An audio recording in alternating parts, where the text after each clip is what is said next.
Vía Pública. ¿Qué tal? ¿Cómo están ustedes? Muy buenas noches, bienvenidos a Vía Pública. Qué día histórico, qué día impresionante desde el punto de vista de la noticia. Ver esa imagen en prisión preventiva, esa imagen. En prisión preventiva quedó el exdirector de la PDI, Sergio Muñoz. Bueno, fue formalizado por filtración de información reservada al abogado Luis Hermosilla. Durante la audiencia de formalización, que se extendió por 7 horas aproximadamente, Muñoz fue imputado por 12 delitos, todos en calidad de reiterados y agravados, justamente por su condición de alto funcionario público. Y la jueza de garantía un par de veces dijo, era la cabeza de la institución, era el número 1 de la Policía de Investigaciones. Y sin duda que la responsabilidad entonces es mayor aún que la de cualquier funcionario público que debe reserva en algunos temas. Bueno, entre estos casos de corrupción en la PDI, el caso Dominga, exalcalde de Torrealba, exintendente Guevara y Casino Enjoy. Son los 5 casos que hasta ahora se ve que, o de esos casos, se ve que hubo información, flujo de información entre el ex policía y el abogado Hermosilla. La ex autoridad ahora deberá cumplir medida preventiva de prisión en la Brigada de Reacción Táctica de la PDI, esto en la comuna de Cerrillos, por 120 días, plazo que dura la investigación. La jueza Francis Fell consideró que el exdirector de la PDI es hoy un peligro para la sociedad, mientras que la secretaria de Gobierno, peligro para la sociedad y para la investigación. Y eso es más de sentido común, más obvio, ¿no? Cuando aquí se trata de información que fluye, cuando se están abriendo archivos, computadores, teléfonos, cadenas de comunicación, no era apropiado dejar que el imputado único hasta ahora principal tuviera acceso a redes o a computadores o a teléfonos o a visitas en un régimen de retención domiciliaria, por ejemplo. Era más prudente hacerlo como lo está haciendo, que es más gravosa la medida cautelar, pero lo segrega a Muñoz hasta que avance por lo menos más la investigación. Bueno, la ministra secretaria general de Gobierno, la vocera Camila Vallejo, señaló que podrían haber indicios sobre una posible red de corrupción de cuello y corbata. Es lo que dijo la vocera esta tarde. Vamos a la mesa de conversación.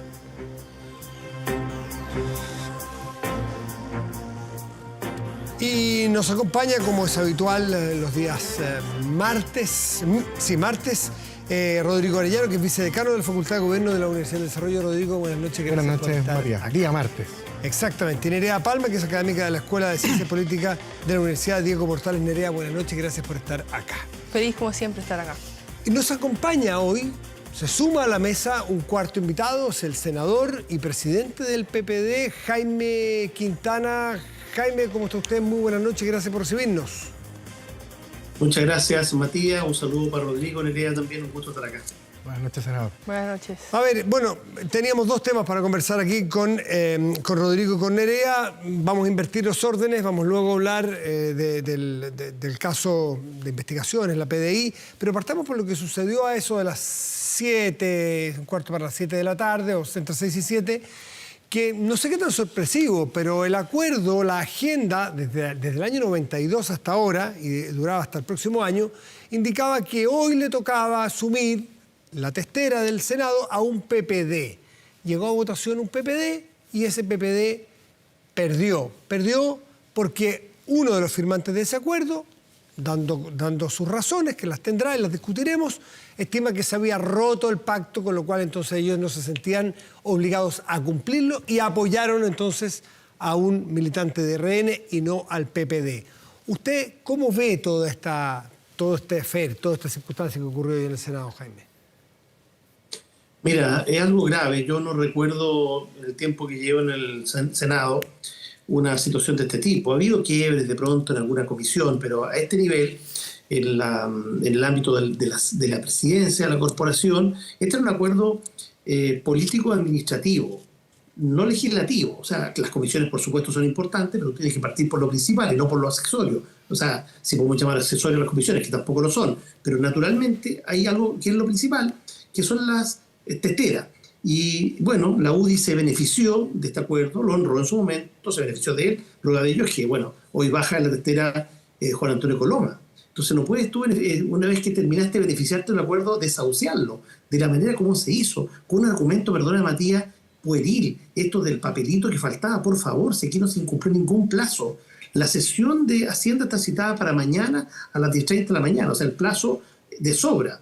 Con todo nosotros cumplimos, no solo con el nombre para el presidente del Senado 2 horas antes de que se iniciara la sala. Cumplimos también porque el senador Ricardo Lagos Weber, que integraba la Comisión de Hacienda, donde quería llegar la senadora Rincón, tal vez llegue, no lo sé, bueno, él renunció hace 10 días. Y por lo tanto no había ninguna duda de nuestro incumplimiento. Entonces, poner este recurso, este requisito a un nivel superior, francamente era el pretexto. La excusa que andaban buscando para materializar algo más político, o sea, porque no nos olvidemos que hace poco tiempo ellos lograron con demócratas también un acuerdo municipal, político, electoral, y a eso, bueno, le quisieron agregar nada menos que el acuerdo legislativo de presidir la sala y tal vez algunas importantes comisiones. Dos cositas a agregar. Una cosa, se benefició la UDI sin duda de este segundo año del acuerdo con Juan Antonio Coloma en la testera, y el Partido Socialista porque el primer año de ese acuerdo ocupó la testera Álvaro Elizalde, que era senador en ese momento. Eso para agregar un dato nada más al análisis. Faltaba el año 3 y 4 de este acuerdo que ya quedó roto. Usted dice que buscaron un subterfugio o una excusa. Por lo tanto, ¿usted no le cree a Juan Antonio Coloma o no le cree más bien al presidente de la UDI, Javier Macaya, de que si aceptaban que Jimena Rincón entrara a la Comisión de Hacienda, ellos estaban disponibles para votar por el senador PPD para la testera? ¿Usted no le cree?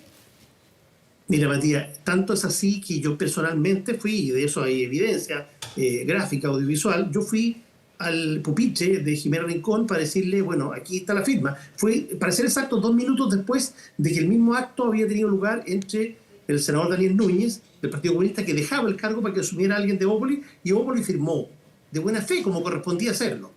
Y 2 minutos después, antes de que empezara la votación, una votación muy apresurada, muy a matacaballo, así la planteó el presidente Coloma, por eso yo creo que una mala manera también de terminar su mandato Juan Antonio Coloma.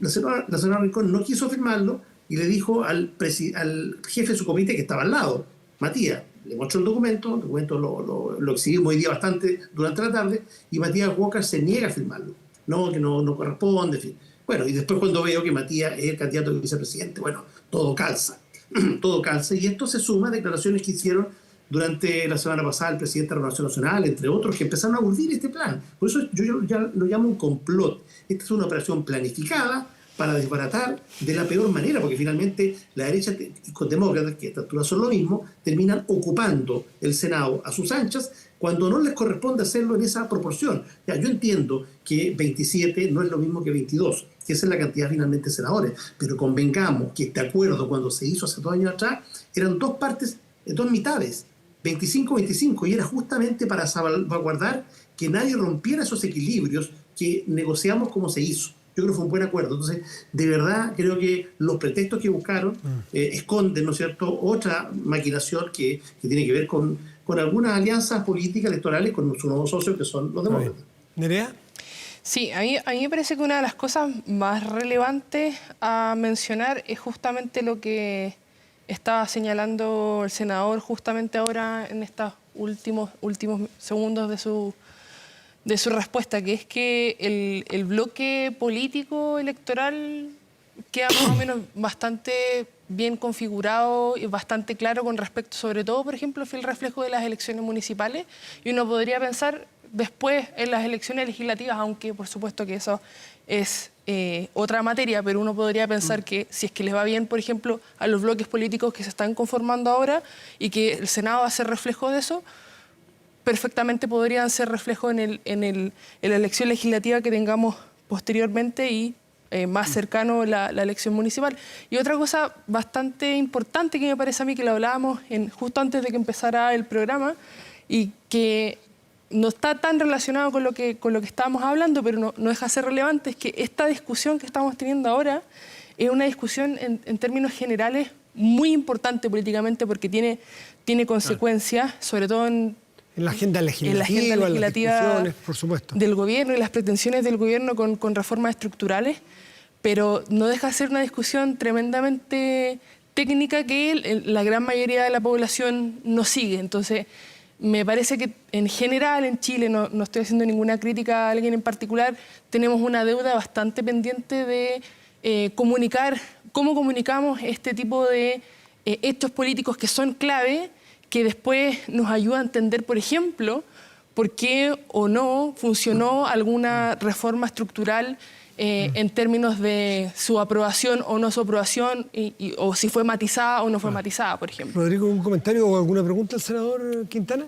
Más preguntas, comentarios tengo, fíjate. Yo creo que tengo una mirada diferente con respecto al análisis del senador por las causas. Yo creo que aquí, de alguna otra forma, el bloque oficialista tensionó el acuerdo. El acuerdo establecía que una persona, por ciertas características, porque daba seguridad a un bloque, porque era una persona que tenía un aspecto más moderado, se hiciera cargo de la Comisión de Hacienda, que es la senadora Rincón, y finalmente el bloque oficialista trató de imponer el nombre de Yarna Proboste, un nombre que no genera consenso en la oposición y ella legítimamente avisó, dio señales, el senador Macaya desde temprano volvió a ratificar que estaban dispuestos a cumplir el pacto en la medida que se cumpliese, que la figura moderada que iba a dirigir la Comisión de Hacienda, que sin duda es una de las relevantes, sobre todo para los proyectos que se discuten, tenía que mantenerse en ese acuerdo y eso fue lo que al final del día gatilló.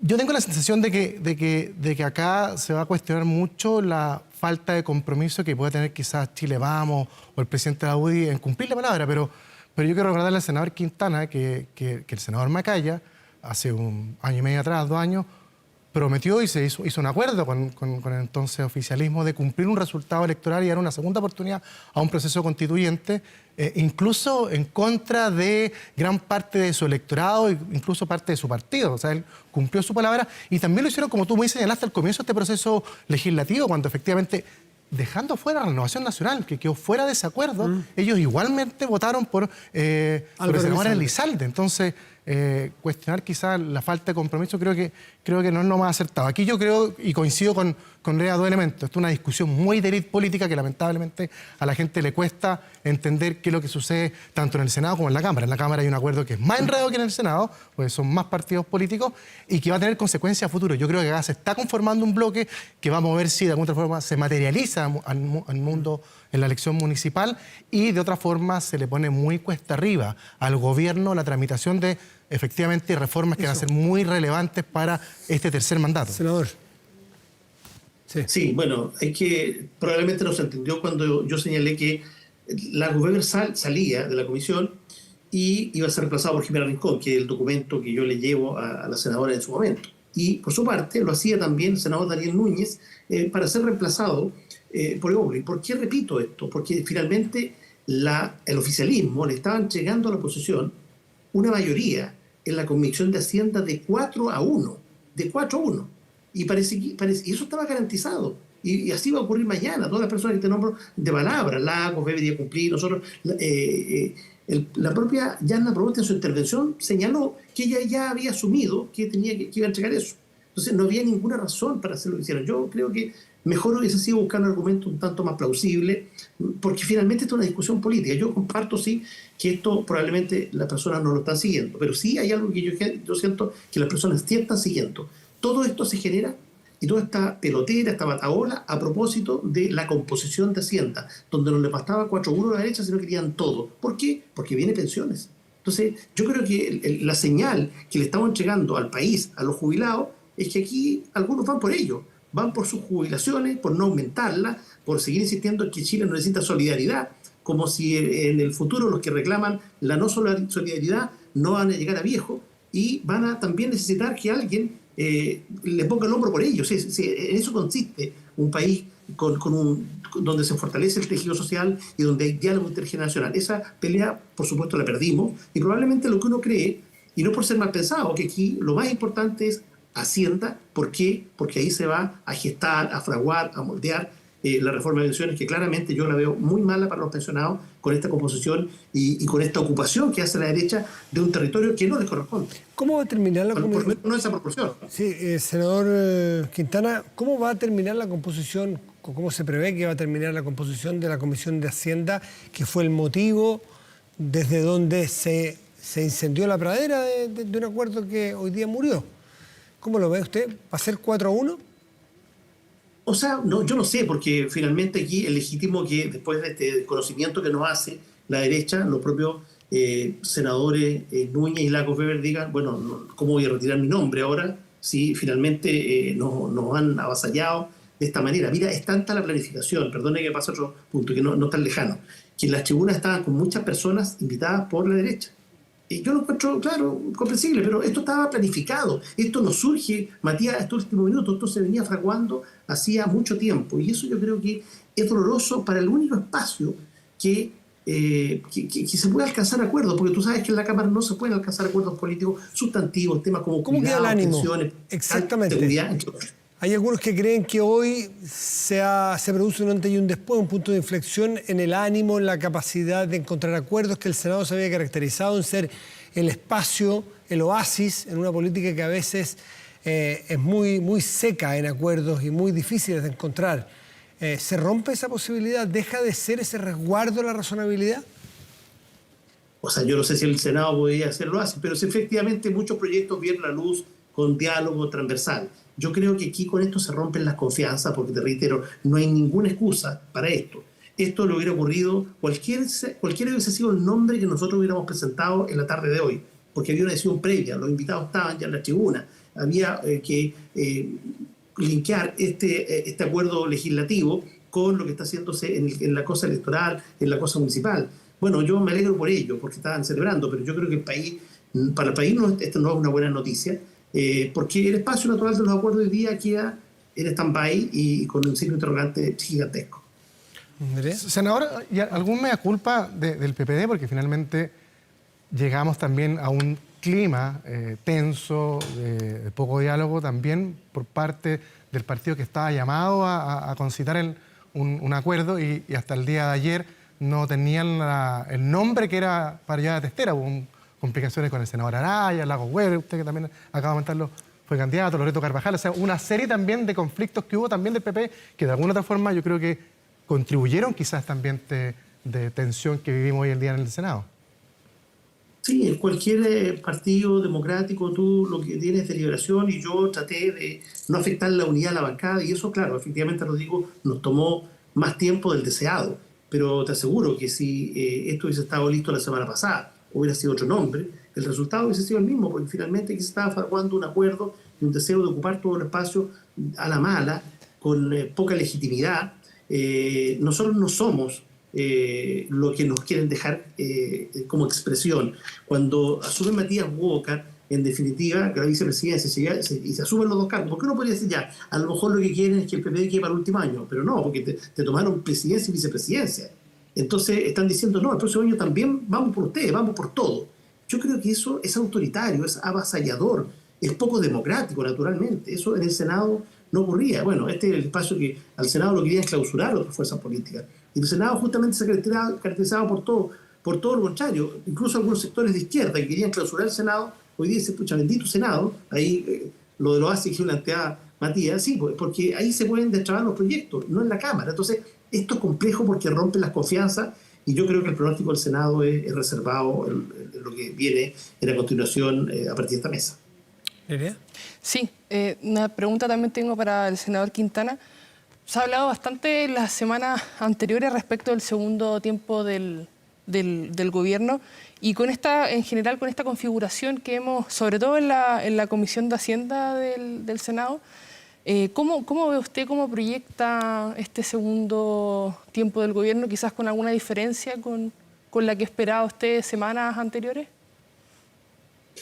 Bueno, con menos optimismo, naturalmente, porque justamente cuando esto ocurre exactamente en el periodo de inflexión, cuando se inicia el segundo tiempo del gobierno, porque, claro, Chile Vamos y Demócratas vienen trabajando juntos hace ya cerca de un año, tal vez un poquito más.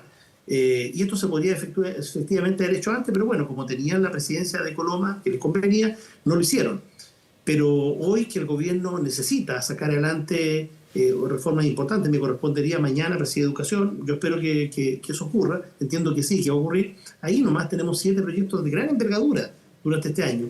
Entonces, yo no sé si finalmente esos proyectos van a salir como los va a plantear el Ejecutivo. Esto nos va a llegar a mucho diálogo, pero en el ánimo con el cual vamos a comenzar no augura un buen resultado. Son todos temas sociales muy necesarios: nueva educación pública, aseguramiento de la calidad de educación, acortamiento de carreras, CAE, deuda histórica. Hay muchos temas, por eso yo creo que esto es una mala señal para el país la que hoy día se le ha entregado. Que vamos a hacer el esfuerzo, claro, pero esto no es como que aquí no haya pasado nada. Y por último, senador Quintana, ¿qué opinión tiene usted del senador José García Ruminot, que asume la presidencia del Senado? No, como persona, él es una persona extraordinaria, comprometida, es de la misma región que yo represento, y yo creo que él va a poner los mejores oficios. Es una persona es un senador que da, sin duda. Es un senador que da garantías como, quizás se puede decir, como autoridad más notoria de uno de los 3 poderes. Digo, no es la autoridad porque no tiene poder sobre la Cámara de Diputados, ¿no es cierto? Pero el presidente del Senado ha sido siempre, desde el regreso a la democracia, una figura muy importante. ¿Da garantías a usted, siendo un adversario político, el nuevo presidente del Senado? Mira, yo compartí con él en la Comisión de Educación y quienes han estado con él en la Hacienda. Ven que es una persona colaboradora con el gobierno, no es una persona obtusa. Si el problema es que José García Ruminot va a responder a un diseño de la derecha dura, incluido demócratas. Y ese diseño es: vamos por todo el espacio, vamos por ustedes ahora, el próximo año. Entonces, yo creo que esa pugna electoral, muy vinculada a los acuerdos que ellos tienen en materia municipal, no auguran un espacio de confianza, de cercanía. Te insisto, nosotros vamos a hacer un esfuerzo igual, vamos a tratar de colaborar de todas maneras, pero es injusto porque no somos lo que ellos nos quieren dejar como expresión, como representación. No somos eso. Y ellos han vulnerado completamente el espíritu del acuerdo de hace 2 años atrás con puras martingalas. Entonces, así no se construye buena política. Y eso es una pena, y es lamentable que Coloma se haya prestado también para una situación tan bochornosa en su cierre de periodo como esta, que es absolutamente autoritaria y poco democrática. Jaime Quintana, senador PPD, muy buenas noches y gracias por recibirnos. Que esté muy bien. Gracias a usted, Matías, y un saludo afectuoso a Nerea y a Rodrigo. Buenas noches, senador. Buenas noches, senador. Rodrigo Nerea, los invito a que entremos en el... Perdón, ¿quieren cerrar? No, yo iba a decir democrática, pero ¿qué más democrático que voten todos los senadores? Ahora, claro, el resultado no, quizás no es el que le gusta al senador Quintana, pero no hay acto más democrático que lo elijan todos y que gane la mayoría que corresponda. 27-22 fue además. Bueno, lo que en las democracias no debería ocurrir, pero lamentablemente ocurre, es que se conozcan o se destapen casos como el de la PDI. Alguien dirá en la mitad del vaso lleno: bueno, pero la democracia tiene instituciones que permiten filtrar estos defectos o estas infecciones al sistema, y está ocurriendo. Y la mejor prueba, que nos enteramos el viernes a las 9 de la mañana de que esto había estallado, y no han pasado 3 días, ¿o qué? Un día hábil completo ayer, lunes, Sí. y está detenido. Eso es una capacidad de reacción así de rápida, que para hacer un poco de cariño, porque la verdad que un país que ve que tiene al jefe de una de sus policías preso hoy día, la verdad que uno da ganas de esconder la cabeza y decir en qué país nos transformamos. ¿Cómo ven ustedes lo que está ocurriendo, Nerea? Bueno, en Chile nos pasa ahora, hablábamos durante gran parte del año pasado sobre, en general, el caso Convenios, que tiene bastantes aristas, y ahora tenemos este caso que, por lo menos lo que estamos sabiendo ahora, que es un caso que tiene 700.000 páginas de registros de WhatsApp. O sea, todavía no sabemos exactamente qué es lo que pudiese adicionalmente encontrarse dentro de Perdón, eso. tú hablas solamente del teléfono de Luis Hermosilla. Perdón, Ahora sí. se va a apreciar el teléfono de Muñoz. Exactamente. A ver con quién más se comunicaba Muñoz, me imagino, ¿no? Entonces podemos agregar otras, no sé, 700.000 páginas. 700.000 páginas. Exactamente. En fin. Entonces, Caja de Pandora en su mejor expresión. exacto. De momento, y solamente con Hermosilla tenemos 700.000 páginas. Sabemos lo que pasó con el exdirector de la PDI, al menos lo que sería la punta del iceberg de momento, porque me imagino que habrá más información que está en reserva porque hay investigación en curso. Pero lo que es tremendamente grave, no solamente la filtración, y que es, por supuesto, en su momento era el director de la PDI, es que adicionalmente está vinculado con el Poder Ejecutivo, porque trabajó dentro del Poder Ejecutivo. Hermosilla. Hermosilla, exactamente, el abogado Hermosilla, trabajó dentro del Ministerio del Interior, asesorando al Ministerio del Interior en temáticas jurídicas, por supuesto, estrechamente, por ejemplo, con Chadwick, que fue ministro del Interior de Sebastián Piñera. Y que cuando deja el gobierno de Chadwick, por las razones que conocemos, la acusación constitucional, radica su lugar de trabajo junto a Luis Hermosilla en una oficina. Y para cerrar este triángulo, que es bastante vertiginoso, quien había nombrado a este señor Muñoz como jefe máximo de la Policía de Investigaciones había sido el gobierno del presidente Sebastián Piñera con Andrés Chadwick de ministro del Interior. Exactamente. Entonces es un círculo bastante complejo por ser suave, ¿no? Exacto. Entonces Hermosilla más encima le pregunta a Muñoz, exdirector de la PDI, sobre casos que está involucrado el expresidente Piñera, particularmente, por ejemplo, un caso bastante conocido en términos de opinión pública y mediáticamente, el Dominga, por ejemplo, y en menor medida, quizás de menor conocimiento, el caso del Casino Enjoy, por ejemplo. Entonces, una de las cosas que me parece a mí tremendamente difíciles no es solamente las filtraciones, que eso ya es grave en sí mismo, respecto de el director de la PDI con temáticas judiciales a un abogado. No, viola el principio de reserva que tiene el jefe de la policía respecto a, por ejemplo, planificaciones policiales o órdenes que le da la Fiscalía para investigar. Exactamente. Eso ya en sí es un delito. Afecte o no afecte los casos, más allá de la afección a los casos que se investigan, la sola violación, el solo envío ya es un delito. Eso dijo la jueza hoy día. Exactamente, y agregándole la capa además que está involucrado el Poder Ejecutivo, que dice tener independencia, con el Poder Judicial, que está involucrado indirectamente a través de Hermosilla. Entonces es un caso no solamente que me parece que estamos conociendo recién lo superficial y que vamos a saber más cosas y ya ni siquiera relacionadas con el ex director de la PDI y ya ni siquiera relacionadas necesariamente con Hermosilla, porque vamos a saber ahora del ex director de la PDI en paralelo, pero me parece que hay mucha más agua que pasa bajo este molino. En el fondo. Exactamente. Tengo varias reflexiones con respecto al tema. Yo creo que hoy fue un día malo para la democracia. Partió con este golpe institucional muy duro a una de las instituciones llamadas justamente a colaborar con la seguridad, con la tranquilidad, con la justicia de un país en que su cabeza se ve involucrado en actos al menos muy reñidos con la ética.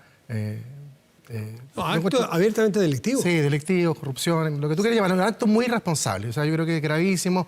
Ahora, voy a reiterar lo que quizás dijo, no sé si la dijo la jueza, el fiscal, que aquí lo importante es señalar que las responsabilidades penales son de carácter individual. O sea, esto no golpeemos una institución que es muy importante para el país con 12.000 personas que día a día dan casi la vida por resguardar la seguridad de nosotros.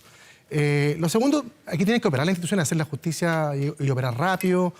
Creo que lo que señaló Matías es cierto. Aquí en casi un día renuncia a su cargo, es formalizado y queda en prisión preventiva durante el periodo de investigación. Me parece que es una buena señal cuando existen actos de esta magnitud que opera rápido la justicia. Y el otro elemento que a mí me parece que algo que insinuó Nerea y que lo dijo abiertamente la ministra Vallejo, yo creo que un acto absolutamente irresponsable hoy en la tarde. Yo no sé si lo hizo analizando seriamente el fallo o si lo dijo también con algo de rabia por lo que había pasado en el Senado, pero me parece que para una vocera de gobierno elaborar una teoría de corrupción dentro de un gobierno con funcionarios públicos es absolutamente gravísimo, irresponsable por parte de la ministra, y recordarle que el abogado Hermosilla, hasta hace mes y medio, 2 meses, era el abogado del asesor del presidente de la República. O sea, si quiere darle una característica política al rol que jugaba Hermosilla, sabemos que es un personaje muy transversal de distintos gobiernos. Pero hay que decir que ese jefe de asesores, Miguel Crispi, cuando se enteró, cambió de abogado. Sí, lógico, obvio. Sí. Probablemente se pasaba lo mismo, pero darle esa característica o sea, dejó de ser Hermosilla el abogado suyo. Darle esa característica política, lo que hizo la ministra vocera de gobierno en esa conferencia me parece hiper grave, y de hecho el fiscal nacional le respondió, si tiene antecedentes, que los comparte el Ministerio Público. ¿Cómo le afecta al piñerismo, que estaba viviendo un momento de unión después de lo que le ocurrió al propio presidente Piñera? Se auguraba un momento de trabajo juntos, de unión, que estaban respondiendo a trabajar sin las divisiones clásicas. ¿Cómo le pega el piñerismo a esto? Yo tengo la sensación, Matías, que, conocimos hace un par de semanas atrás que la causa sobre la cual se vincula el presidente Piñera, y que por lo que tengo entendido, los textos que habrá enviado estaban vinculados al caso Domingo, fue sobreseído. Pero, ¿acaso ese sobreseimiento no tuvo influencia en los WhatsApp que mandaba? Es decir, que los fiscales no lograron llegar a nada porque a lo mejor les escondieron la pelota porque tenían información para esconderla. Estoy hipotetizando. Sí, pero ese la es causa, el problema con fíjate que datos. la causa Dominga versus otras era una causa abierta. Entonces yo creo que hay que hacer un tema muy técnico, jurídico, pero no eran datos así relevantes, secretos, los que le transmitía técnicamente Sergio Muñoz a Hermosilla, sino que era de conocimiento público, diferente a otros casos en que le anticipaba ciertas medidas precautorias o ciertas diligencias que ordenaba el Ministerio Público. Entonces, yo tengo la sensación de que va a haber un sector que va a tratar de inducir un poco a eso, pero finalmente yo creo que si la investigación avanza rápido, por eso creo que es importante eso, no creo que golpee el piñerismo. Creo que va a haber una diferencia entre las causas que están vinculadas al gobierno del presidente Piñera y aquellas que están vinculadas también a Hermosilla por el tema de los audios.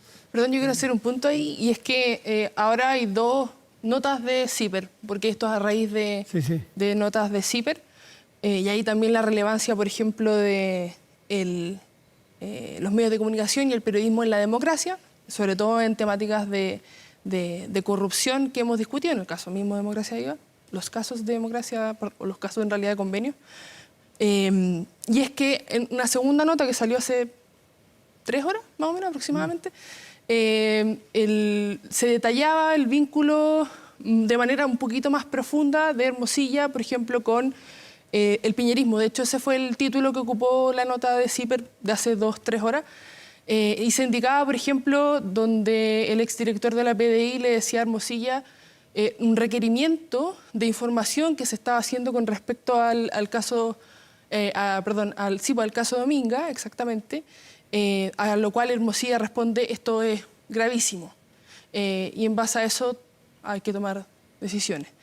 Entonces me parece que solamente con la información que tenemos de los WhatsApp, porque no estábamos ahí, no podemos leer la mente, no habían cámaras, no podemos saber nada más que lo que está escrito ahí, o que tanto Hermosilla, por ejemplo, como el exdirector de la PDI declaren, y otros testigos puede ser, pero al menos con los chats de WhatsApp, yo creo que la hipótesis, que es solamente hipótesis, porque no tenemos cómo probarlo, hay que ser súper cuidadoso con eso, la hipótesis de que pudiese haber un vínculo, tanto porque Hermosilla trabajó en el Poder Ejecutivo para los gobiernos de Piñera, trabajó con Chadwick, y no solamente con Chadwick, también trabajó con otros... ministros dentro del Poder Ejecutivo, en los gobiernos de Piñera. Me parece que sobrevive la hipótesis y no puede ser falseada de momento. Pero sí me parece que es una hipótesis que no hay que descartar y tiene que ser investigada, y, si es que corresponde, debidamente falseada o corroborada. Es lo último para los dos. El tema saltó a la policía, a la otra policía, la policía de Carabineros. No porque esté vinculado a los WhatsApp ni nada que ver, saltó por relación política, porque si al señor Muñoz había que sacarlo, porque eso hizo el gobierno, le dijo: mire, usted tiene hasta antes del martes para salir, porque si no lo vamos a sacar. Porque imputado, formalizado, no puede seguir en el cargo. Y alguien dijo rápidamente: bueno, pero el otro carabinero también va a ser formalizado, pero en mayo, por una razón totalmente distinta, de mando, no de responsabilidad personal.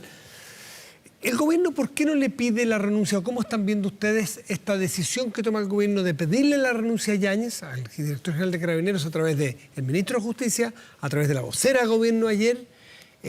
Pero el presidente de la República hace un acto público con el carabinero Yáñez al lado. Entonces, ¿qué tenemos que entender, Nerea? Sí, a mí me parece que eso, por ejemplo, es una incongruencia. O sea, me parece que no existe el mismo criterio. Evidentemente que parecieran existir más evidencias para el caso Hermosilla y exdirector PDI, porque están los WhatsApp y es muy difícil afirmar que ese celular no era de Hermosilla, que ese celular no era de Muñoz. No pretenden tampoco. Tampoco. Entonces, hay poca duda respecto de eso.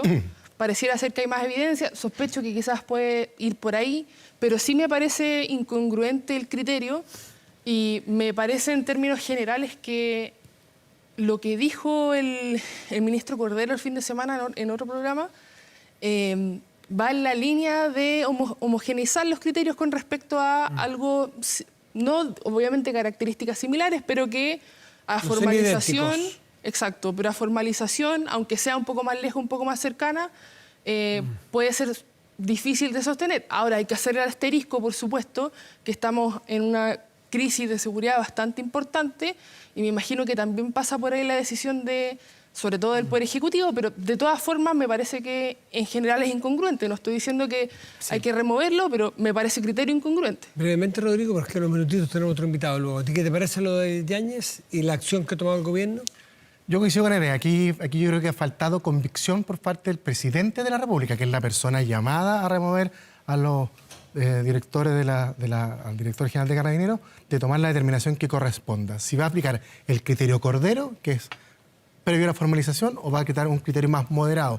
Pero sin duda que yo creo que ha faltado convicción, porque va generando incertidumbres. O sea, yo coincido que son hechos diferentes. Uno es por la acción de una persona y el otro eventualmente puede ser por las omisiones que cometió en el mando. Son hechos delictuales diferentes. Pero el gobierno tiene que tomar una decisión y yo creo que la crisis de seguridad que está viviendo el país de alguna manera ha condicionado una decisión del presidente de la República para tener un criterio claro en esto. Y si se aplica el criterio Cordero debes hacerlo pronto, porque creo que la certidumbre en política e institucionales no contribuyen mucho a un ambiente de tranquilidad. Imagínate que el director de Carabineros esté cuestionado un día por un ministro, el otro día por el otro, respaldado por el presidente. No se entiende eso. Yo creo que aquí ha habido falta de convicción por parte del presidente. Rodrigo Orellano, Nerea Palma, muchísimas gracias por estar esta noche. Que esté muy bien. Feliz como siempre. Gracias. Chao. Si no puedes tener el control total de tu empresa desde cualquier parte y en línea, Kame ERP es para ti. Facturación electrónica, integración en bancos, flujos de caja, remuneraciones, todo en un solo lugar y mucho más, desde 12 UF al año.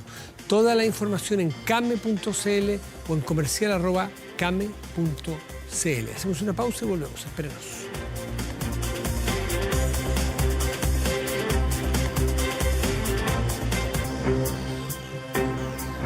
Aumenta la delincuencia, no grave robos, evite los con Tepillé, la empresa líder en seguridad preventiva, con monitoreo de cámaras de seguridad y audiodisuasivo en tiempo real. Tepillé protege 24/7 su empresa y también su hogar. No sea usted la próxima víctima y contrátelos en tepillé.cl. 100 días se cumplen desde la asunción al mando de Javier Milei en la Argentina, el 10 de diciembre, y parece que hubiesen pasado más 2 años, la mitad del mandato, porque ha sido tanta la dinámica, tantas las cosas que han pasado, tanto lo ir y venir, y las divisiones, las complicaciones, y la inercia de alguna manera de la economía está ahí. La pobreza dramática que heredó este gobierno sigue ahí, la inflación ascendente y rápida sigue ahí, los desequilibrios fiscales, aunque los últimos 2 meses entiendo que hubo superávit, en lo estructural sigue ahí, en fin. No cambian las cosas en 100 días, que duda cabe. No creo que ni el más optimista de los mileístas lo pudieron haber pronosticado ni pensado, pero es bueno saber también que hay muchas dificultades políticas porque le ha costado, a Milei se ha enfrentado en el Congreso y no ha podido pasar sus reformas estructurales legales. Tomamos contacto a Buenos Aires con Iván Carrino, que es justamente economista liberal y que tiene cierta cercanía ideológica. No sé si ha participado o participa en algo en este gobierno. Iván, mucho gusto. ¿Cómo estás? Tanto tiempo. Hola Matías, ¿cómo estás? Un gusto saludarte. No participo ni he participado. Trabajo en la universidad, asociado también a la Universidad del Desarrollo allá en Chile y de Sí. forma independiente. Perfecto, perfecto. No en política. La última vez que me tocó entrevistarte te hice la misma pregunta, pero en estos 100 días perfectamente pudiste haber ingresado a un cargo, algo, en fin. Pero bueno, hecho ese punto, tu mirada como profesor, como economista y también como argentina, ¿cómo has visto estos 100 días partiendo por lo económico, que es la apertura real de tus compatriotas, y luego lo político con la incapacidad que han conseguido para llegar a acuerdos? Sí. Bueno, mira, si puedo empezar de lo último, Dale, te diría tú que dirás. creo que lo habíamos conversado, ¿no? Estuve en septiembre allí en Santiago y hablamos un poco en los lugares donde me hacían las preguntas sobre cómo veía la situación hacia adelante, ¿no? En un posible gobierno de Milei y demás. Obviamente que el principal problema iba a estar en la posibilidad de avanzar en reformas, dado que incluso ganando la elección presidencial iba a tener una representación muy pequeña en el Parlamento. O sea, y eso es algo que hoy es una realidad. El partido de Javier Milei, La Libertad Avanza, tiene alrededor de 40 diputados. Si uno suma al partido PRO, que digamos es el partido que fundó Macri, estarían en alrededor de 80 o 90 diputados. Es decir, todavía es una minoría, no logra ser ni siquiera la mitad de la Cámara de Diputados. Y en el Senado, ni hablar, todavía es más pequeña la fracción de congresistas, digamos, con ideas de centro-derecha, con ideas conservadoras en lo fiscal, liberales en lo económico. Entonces vos tenés una restricción importante ahí, que es que el legislativo, en gran parte, tiene ideas visceralmente distintas a las que está proponiendo Milei. Entonces eso ya era el problema a resolver. Hoy estamos viendo cómo esa dinámica se va dando, ¿no? Con propuestas de ley. Sí, Y a no lo nivel ha podido, Congreso, Iván, no lo pudo sí. resolver en su primer intento. ¿Qué tiene en la caja de herramientas Milei y su gobierno para poder sortear ese obstáculo que planteas tú, que es matemático, no dan los votos? Claro, muy bien. Bueno, dos cosas te diría. Por ahora hay un decreto de necesidad y urgencia que, a pesar de haber sido rechazado en el Senado, todavía está vigente. Y ese decreto implica la desregulación de algunos sectores. Sobre todo termina con algunas herramientas que tenía el gobierno para controlar precios, para perseguir empresas, digamos. Eso por ahora está vigente. Termina con la ley de alquileres, que generó un problema de faltante de vivienda importante en los últimos años aquí. Y la otra herramienta importante, que es lo que vos mencionabas, y ahí nos podemos meter directamente en la cuestión más económica, financiera de corto plazo, es el ajuste fiscal. En cuanto a controlar el gasto, el gobierno tiene capacidad de controlar el gasto, ha reducido subsidios a la energía y además algo que pasó es, sinceró los precios de la economía que estaban, digamos, acá lo que se había hecho era esconder la basura debajo de la alfombra, por ponerlo en esos términos, con mucha inflación, pero además muchos precios controlados. Entonces lo que tenías era un fenómeno que se llama inflación reprimida. Entonces, en diciembre, el 1 de diciembre, el dólar costaba 370 pesos en el mercado oficial, pero eso todos sabíamos que eso no era real. Claro, Digamos, de hecho, nadie había un te vendía paralelo. un dólar a 370 pesos. De hecho, había un paralelo a 800. Exactamente. Entonces, eso fue parcialmente sincerado, el dólar fue llevado a 800, todavía el paralelo estaba en 1000. Después el precio del combustible también, o sea, se sinceraron muchos precios. ¿Qué hizo eso? Aceleró la tasa de inflación. La inflación se fue al 25% en diciembre, al 20% en enero y al 13% mensual en febrero. Bueno, ese fuerte salto en la inflación, el gobierno no acompañó los gastos en salarios, por ejemplo, al mismo ritmo. Entonces hay una fuerte licuación, una baja del gasto público en términos reales, ¿sí?, que le permite hoy al gobierno mostrar datos de superávit fiscal en los primeros 2 meses del año. Pero eso es algo muy importante, de hecho está generando mucha confianza en términos, bueno, de compra de bonos, de compra de acciones. Es el dato que miran los inversores, ¿no? Las cuentas públicas en Argentina. ¿Por qué? Y porque es el dato que ha estado detrás de todas nuestras crisis, ¿no? Las crisis de deuda y las crisis de inflación, que ya son famosas en el mundo. Bueno, pero el argentino medio, el argentino promedio, venía con un nivel del agua hasta aquí, con la inflación del 100%. Si no me equivoco, el último año, el año 2023, estuvo en más del 100%, o en torno al 100%. 200. Terminó en el 211%. Sí. 200%. Si seguimos en esta causa, ¿a dónde vamos a llegar? Milei decía que si no hacían nada iban a llegar al 1000, pero está haciendo cosas. ¿A cuánto pronostica que va a llegar?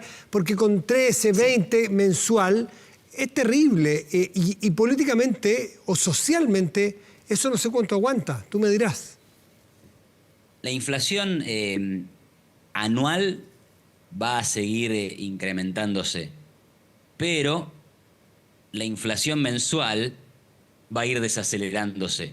¿Sí? Esto es una cuestión estadística, digamos. Lo que importa hoy para el día a día es ver el dato mensual. Y lo que vemos hacia adelante es que hay una inflación que va a ir desacelerándose. ¿Por qué? Bueno, porque este salto tan fuerte de los últimos meses está explicado por eso, porque se destapó una olla. Pero uno no tiene que destapar la olla los 12 meses del año. Se realiza ese trabajo, se destapa la olla, las consecuencias de corto plazo no son agradables, las padecemos todos en el supermercado, en el surtidor de nafta, en el ómnibus, en el autobús urbano, la padecemos, pero ya no es necesario que los precios que estaban pisados arbitrariamente por el gobierno se ajusten a niveles más normales. Ya se ajustaron a niveles más normales. Entonces, ¿ahora qué sigue? Bueno, la inflación con la que venías. ¿Y ahí cómo se ataca? Bueno, el gobierno está intentando atacarla con equilibrio fiscal y por otro lado también emitiendo menos dinero que antes. Bueno, los libros dicen que eso suele contribuir a que la inflación baje. No vamos a tener cero inflación o no vamos a tener la inflación de Chile mañana, por supuesto que no. Pero lo importante es tratar de ir moviéndonos en esa dirección y me parece que es esperable que eso ocurra. Ok. La gente no espera tener una anualidad del 3, 4, 2,5% de la inflación, pero les pide que baje la inflación porque el esfuerzo que están haciendo es para eso. ¿Cuándo y a cuánto va a bajar la inflación para que la gente en sus casas esté, no te digo feliz, pero más tranquila y sin la angustia de no llegar a fin de mes con los ingresos, que no crecen al mismo ritmo que la inflación? No, sin duda, y además hay que decirlo, los ingresos en términos reales están cayendo. Claro. Se continúa una tendencia mala que venimos teniendo hace varios años, porque ya tenemos una inflación descontrolada. ¿Cuándo? Bueno, es la gran pregunta. Más o menos podemos intuir que a partir de marzo o abril la economía va a empezar a rebotar, ¿sí? Porque también tenemos una caída de la actividad económica. Acá cae la venta de autos, cae la producción industrial. Todo producto de esta corrección de corto plazo que inició el gobierno, este cambio de política, ¿no? A corto plazo era inevitable que esto pasara.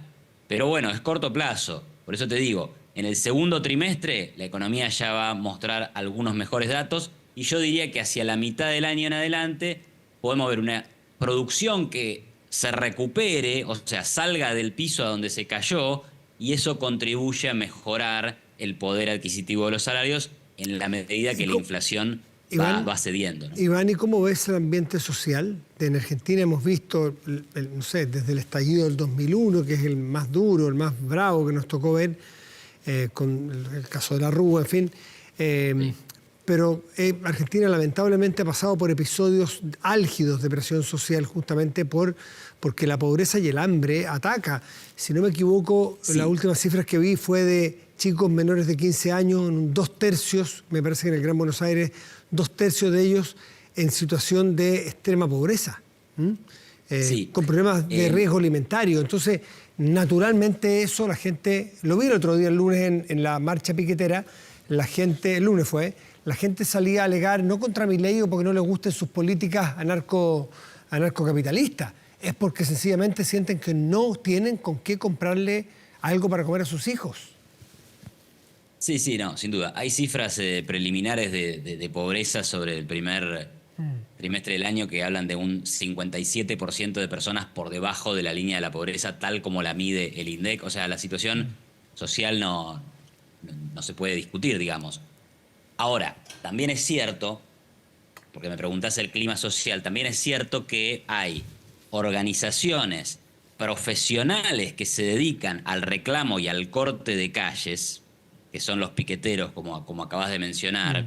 Hay también partidos muy radicalizados de izquierda que contribuyen a este tipo de manifestaciones. Y también ha habido un paro general de todas las agrupaciones sindicales a 40 días del gobierno. Sí, sí, sí. Interesante. Uno podría hacer una lectura de la calle no se banca el ajuste del gobierno. Esa es una lectura, pero desde mi punto de vista sería una lectura superficial. ¿Por qué? Porque cuando uno empieza a ver qué tipo de imagen tienen los sindicatos tradicionales en Argentina, cuánta gente vota a los partidos de la extrema izquierda y qué apoyo social en términos de imagen positiva tienen los piqueteros, yo diría que estamos en los estratos más bajos en cuanto a la ponderación que tiene el ciudadano promedio sobre estos grupos. Entonces, ahí te diría hasta que una manifestación de los sindicatos en contra del gobierno políticamente es capitalizable para el gobierno. No sé si se entiende lo que quiero decir, ¿no? Sobre todo que la del 25, 27 de enero, que fue la primera grande, fue menos gente de la que los propios convocantes esperaban. Pero en fin, nos tenemos que ir porque nos pilla la hora. Iván Carrino, como siempre, un gusto de conversar contigo y tener la mirada desde Argentina a lo que está ocurriendo con tantos cambios y tantas premuras sociales. Muchísimas gracias, Iván. Gracias, un abrazo. Que esté muy bien, buenas noches. Hacemos una pausa, volvemos, espérenos.